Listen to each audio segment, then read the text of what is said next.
Hello, my name is Maria. I'm a marketing specialist here at ThorApps, and today I'm going to help you to install our app ListSync. So to get started, please make sure you have access to a SharePoint Online site, a site collection or site owner permission on the site, and permission to add apps from the App Store.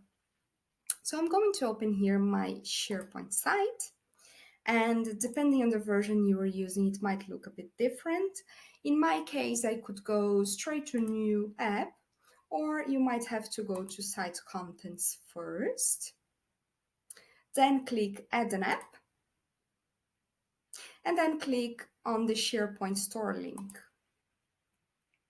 So this is the SharePoint store page. It's going to take a few seconds here to load.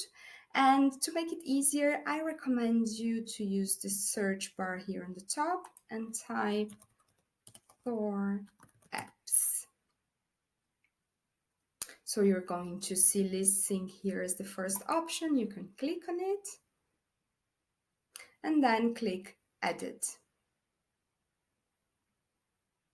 So you're going to see this pop-up here asking you to trust listsync.thorapps.com. You can click Trusted. And then this is going to lead you back to your site contents page where the app is going to be installed. So it can take a few seconds here to conclude. And after that, the second step is to set up an environment for ListSync. So if you have any questions, you can check our next video or send us an email at info@thorapps.com. Thanks for watching. Bye.